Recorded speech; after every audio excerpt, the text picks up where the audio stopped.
Hours after Mojtaba Khamenei's first message, Israel hit by one of the bloodiest missile barrages yet, leaving more than 50 people injured. An Iranian missile slammed into the Israeli town of Zarzir after breaching layers of IDF air defenses. Branded as the 44th wave of True Promise 4, Iran's latest strikes set parts of northern Israel on fire as panic grips the nation. Is Netanyahu increasingly constrained after helping launch this war, as Mojtaba appears to be opening a new, more aggressive phase? Nearly 60 people were injured and several homes were damaged in northern Israel on March 13th, after a fresh wave of Iranian missiles hit residential areas. The town of Zarzir, near Nazareth, was struck by a barrage of missiles from Iran in the early hours of March 13th, triggering sirens and widespread panic. Iranian missiles hit homes in the northern village of Zarzir near Nazareth, according to Reuters and other outlets that documented damage to multiple houses. Israel's Magen David Adom ambulance service said more than 50 people received medical treatment following the strike. Most of the injured suffered light wounds from flying glass and debris, while one woman was reported to be moderately hurt, Magen David Adom added. The latest attack came as the IRGC announced what it called the 44th wave of Operation True Promise 4, its rolling campaign of missile and drone strikes against Israel and US targets. In this phase, the guards claimed they used a mix of Khorramshahr, Kheibar Shekan, Fateh class, Emad and Qadr ballistic missiles to hit targets across Israel and in the wider region. A day earlier, Iran's new Supreme Leader Mojtaba Khamenei issued his first statement since taking power, speaking directly to the armed forces and regional states. Mojtaba praised Iranian forces for their operations and threatened US bases hosted by Gulf countries, warning that all American facilities in the region must be closed or face continued attacks. After Mojtaba's statement, Israeli Prime Minister Benjamin Netanyahu warned that Iran's new leader could meet the same fate as his father, hinting that those directing attacks on Israel could be targeted for assassination. We are crushing the terror regime in Iran. We are striking and crushing its proxy, Hezbollah in Lebanon. Through an unprecedented alliance between Israel and the United States, we have achieved tremendous accomplishments. Accomplishments are shifting the balance of power in the Middle East and beyond. These achievements establish Israel's position as stronger than ever. This dramatic change, in our power against the power of our enemies, is the key to securing our existence. We are committed to completing the task, to bring security to all citizens of Israel and especially to the residents of the north, as we are doing and will continue to do for the residents of the south. But Hezbollah feels the force of our arm and will feel it even more and will pay a heavy price. Very much for its aggression. President Trump and I warned the tyrant Khamenei. We told him, if you try to re-establish your death operations, we will strike you with a force you have not known. Not only did he not listen to us, he initiated a deliberate action to revive the nuclear and missile program, and this time to bury them deep, deep underground, beneath high mountains. If we had not acted immediately, within a few months Iran's death industry would have been immune to any harm. So we embarked together on a campaign, the United States and Israel, in order to continue what we did collectively, to prevent Iran from developing nuclear weapons, to prevent Iran from developing ballistic missiles that would threaten Israel, the United States, and the entire world. This is our goal. This is our goal. In a short time, we eliminated the tyrant Khamenei and many senior figures in the terror regime. We eliminated the old tyrant and the new tyrant, Mojtaba, the puppet of the Revolutionary Guards. He cannot show his face in public. We are destroying the nuclear infrastructure, the missile and launcher arrays, the oppression bases, the regime's power centers, and many more targets. At the same time, we are working to promote another goal, to create the conditions for the Iranian people to be able to overthrow the brutal tyrannical regime that has oppressed them for almost half a century. We are delivering crushing blows on the Revolutionary Guards and the Basij, both in the streets and at the checkpoints, and we are not stopping.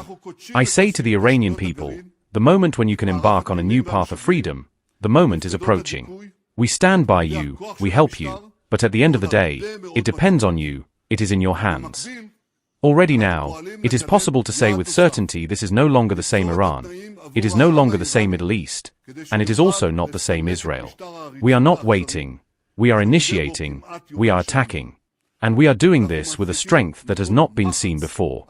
We have created an unprecedented alliance with the United States. An alliance with our great friend, my personal friend, President Trump. We talk almost every day. We talk freely at the bar, we focus, exchange ideas with advice, and decide together. President Trump told me something I want to share with you shortly. He told me this. The relations between us are 100 times stronger than any relationships between an American president and an Israeli prime minister. We don't think only about our countries, only about this generation. We also think about future generations, about the future of humanity. These days, my people and I are forging additional alliances with countries in the region, alliances that seemed imaginary just a few weeks ago.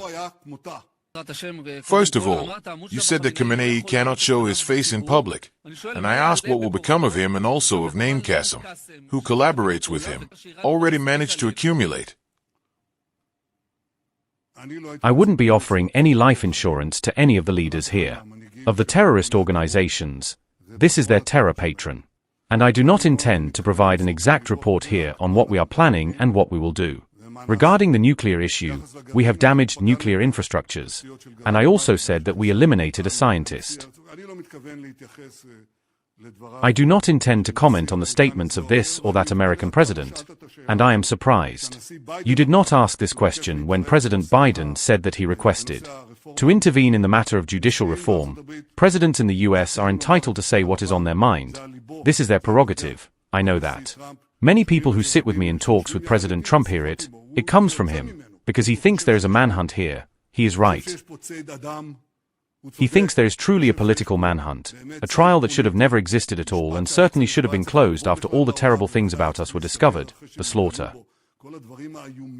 Threats against witnesses, offenses, protocol contamination, bedbugs, threats to destroy families, all this terrible slaughter, use of spyware, against Israeli citizens by the thousands, 13,000. And a significant portion of that targeted my personal environment. Where has such a thing been heard of in a free country? It's not legal. You know it's exactly against the law. It should have been shut down, and President Trump has the right to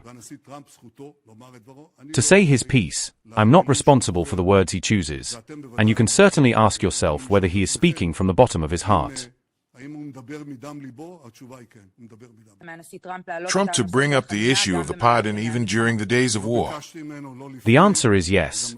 He is speaking from the bottom of his heart. I did not ask him, neither before nor now. No, I did not ask him, unequivocally. And all the people sitting and hearing him spontaneously speak about these matters will attest to that. I cannot say with certainty that the Iranian people will overthrow the regime. In the end, it happens from within. That's what ultimately occurs. But we can certainly help, and we are helping.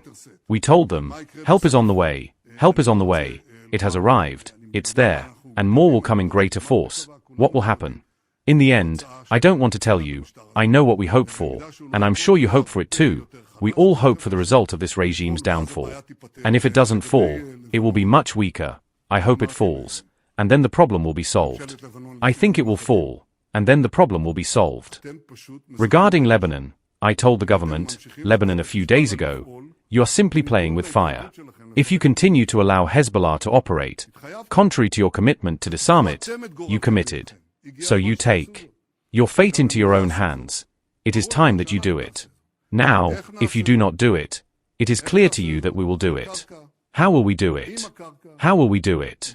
On the ground, with the ground and other things, I am not going to. I will not elaborate here, but I promise you that we, as I said, will impose a very heavy price on Hezbollah, and it is better for the Lebanese government to precede us and participate in this process. If it does not do so, we will have no choice but to do it in our own ways.